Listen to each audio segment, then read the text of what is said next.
فرمایا نبی کریم علیہ السلام مومنوں سے ان کی جانوں سے بھی زیادہ قریب ہیں۔ عزیز دوستو، بہت سارے دنیا میں رشتے انسان کے ہوتے ہیں، لیکن کچھ رشتے بہت گہرے احساس کے رشتے ہوتے ہیں۔ ان سب رشتوں میں ہمارا سب سے حساس رشتہ نبی کریم علیہ السلام کے ساتھ، اور قرآن مجید نے فرمایا کہ یہ محبوب تمہاری جانوں سے بھی تمہارے زیادہ قریب ہے۔ آج تک کوئی نہیں بتا سکا کہ جان انسان کے جسم کے کتنا قریب ہوتی ہے، تو جو جان سے بھی زیادہ قریب ہے۔ نبی کریم علیہ السلام اپنی امت کے لیے بہت زیادہ احساس فرماتے ہیں۔ یہ جو ہر عنوان پر آپ کو نبی پاک علیہ السلام کے ارشادات ملتے ہیں، تعلیمات ملتی ہیں، تربیت ملتی ہے، اس کی بھی وجہ یہ ہے کہ اللہ کے محبوب علیہ السلام بہت احساس فرماتے اپنی امت کا، جگہ جگہ پہ سمجھاتے، قائل کرتے۔ ہمارے اندر جتنی بھی کمزوریاں ہیں حضور علیہ السلام نے ہم سب کی نشاندہی فرمائی۔ جن رستوں پہ ہمیں چلنا تھا ان سب رستوں کو واضح کر کے کھول کے حضور نے بیان فرمایا۔ اس کا نتیجہ یہ نکلا کہ امت مسلمہ کے پاس نصاب زندگی اتنا زیادہ ہے کہ کسی سے بھی کوئی چیز مستعار نہیں لینی پڑے گی، کسی سے بھی کوئی چیز ادھار نہیں مانگنی پڑے گی۔ سارا کچھ رسول کریم علیہ السلام نے ہمیں اپنے فضل سے اور اپنی رحمت سے عطا فرمایا، اور اس پر نبی پاک علیہ السلام کا اپنا فرمان شاہد ہے۔ کریم فرماتے ہیں کہ میری اور تمہاری مثال اس شخص کی طرح ہے جس آدمی نے آگ روشن کی تھی تو پتنگے اس میں گرتے تھے، تو وہ ان پتنگوں کو روکتا تھا کہ تم اگر آگ میں گرو گے تو جل جاؤ گے۔ وہ بار بار ادھر جاتے تھے، گرتے تھے۔ حضور فرماتے ہیں تم بھی ایسے کام کرتے ہو جو تمہیں دوزخ میں لے جائیں گے، اور میں تمہیں سینہ بند سے پکڑ کے کھینچ کے کہتا ہوں یہ کام نہ کرو، دوزخ میں جانے والا، تمہیں بچانے کی تدبیریں کرتا ہوں۔ اللہ کے پیارے رسول صلی اللہ تعالی علیہ وسلم کی جو تبلیغ ہے وہ بھی اس طرح نہیں ہے جس طرح آج میری طرح کے لوگ تبلیغ کرتے ہیں، کہ اس میں بعض جگہ پہ جارحانہ پن بھی پایا جاتا ہے، شدت بھی پائی جاتی ہے، اور بعض جگہ تبلیغ و اشاعت سے زیادہ پروٹوکول اور شہرت کا دخل ہوتا ہے۔ نبی پاک علیہ السلام کی جو تبلیغ ہے اس میں نہایت درد ہے، نہایت احساس ہے۔ کبھی آپ نے دیکھا ہے کہ ماں جب اپنے بیٹے کو سمجھانا چاہتی ہے یا باپ اپنے بیٹے کو سمجھانا چاہتا ہے تو اسے سامنے بٹھا کے جملوں کی عمدہ اور اعلیٰ ترتیب کے چکر میں نہیں پڑتا، بلکہ اس کی خواہش ہوتی ہے کہ کسی بھی طریقے سے میرا بیٹا بری عادات کو چھوڑ دے۔ اس کے لیے والدہ روتی بھی ہے، گزارش بھی کرتی ہے، سمجھاتی بھی ہے۔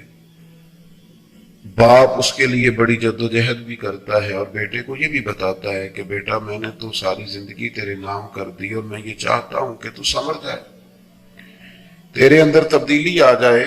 بڑی کوشش کرتا ہے والد، اور بیٹا اگر وعدہ کر بھی لے کہ ابا جی آج کے بعد شکایت کا موقع نہیں ملے گا، تو پھر بھی وہ مطمئن نہیں ہوتا، بلکہ ہم نے دیکھا ہے کہ وہ رات کو مصلے پہ بیٹھ کے ماں باپ روتے ہیں، یا اللہ ہماری کمائی نہ کہیں ساری چلی جائے، کوشش کرتے ہیں۔ شدت احساس ہے۔ حضور علیہ السلام کا امت کے ساتھ چونکہ بڑا حساس رشتہ ہے، تو تبلیغ دین میں آپ کو شدت احساس ملے گا، شدت احساس۔ حضور علیہ السلام کی خواہش ہے کہ لوگ ایسے کام کریں کہ جنت میں جائیں، لوگ ایسے کام کریں کہ اللہ کا قرب پائیں، میری امت ایسے کام کرے کہ دنیا میں امامت کا فریضہ سر انجام دے، یہ اس طرح کے ہو جائیں کہ ان کا طرز زندگی سب کے لیے مشعل راہ ہو، یہ سب سے کامیاب ترین وقت گزارے۔ اس کے لیے نبی پاک علیہ السلام ارشادات فرماتے، سمجھاتے، قائل کرتے، تبلیغ کرتے،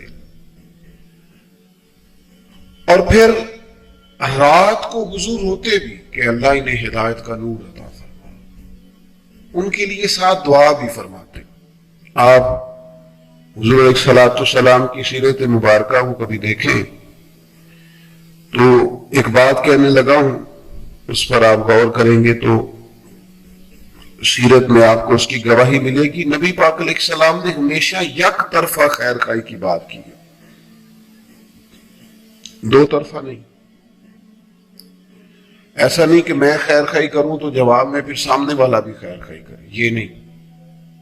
نبی پاک کی سیرت میں آپ کو یہ ملے گا کہ کریم نے ہمیشہ خیر خائی کی ہے، نبی پاک علیہ السلام نے خیر خائی کی ہے، جواب نہیں مانگا کہ میں کر رہا ہوں تو جواب میں وہ لوگ بھی خیر خائی کریں۔ شدت احساس ایسا ہے کہ صرف مسلمان ہو جائیں، کلمہ پڑھ دین میں آ جائیں، یہ اپنے اخلاق کو، کردار کو، رویوں کو درست کر لیں، ان کے اندر مثبت تبدیلیاں آ جائیں، بس یہ ایک خواہش ہے۔ آپ دیکھیے جناب واخشی آ گئے کلمہ پڑھنے، حضرت امیر حمزہ رضی اللہ تعالیٰ عنہ کو انہوں نے شہید کیا، اور وہ شہادت اتنی دردناک ہے کہ نبی کریم علیہ السلام نے گویا سب سے زیادہ آنسو ہی شاید اس وقت بہائے ہوں جب حضرت امیر حمزہ کی شہادت ہوئی، اور وہ دردناک ہے۔ ان کو بڑی تکلیف کے ساتھ انہوں نے شہید کیا، اور پھر اذیت اس کے بعد بھی جاری رکھی، تو وہ ایک دردناک پہلو ہے۔ لیکن ایسا شخص آپ کے سامنے آ کے کھڑا ہو جائے جس کی دی ہوئی تکلیف کو آپ نے بڑی شدت سے محسوس کیا ہو، ہمارے ہاں تو معاف کرنے کا مزاج ہی نہیں، طبیعت ہی نہیں۔ وہ 30-40 سال پہلے جب ہماری شادی ہونے لگی تھی تو اس وقت کہیں سسرال والوں نے کوئی ایک بات کر دی تھی، عمر بیت گئی، اب بچے بھی بیائے گئے، پر ہم وہ بات بھولنے کو تیار ہی نہیں۔ جب لڑائی شروع ہوتی ہے بات وہیں سے شروع کرتے، تو تیرے ابا نے یہ کہا تو بھائی اب چھوڑ بھی دے، اب تو بات بڑی دور نکل گئی، معاف کر دے، جانے دے۔ ہم تو ضد پال لیتے ہیں اور اس قدر زیادہ شدت کرتے ہیں کہ وہ کوئی ایسے محسوس ہوتا ہے کہ جیسے ہم نے کبھی غلطی کی ہی نہیں، تو لہذا سامنے والے نے کیا تو معاف بھی نہیں کریں گے۔ وہ جناب واخشی آئے، ساری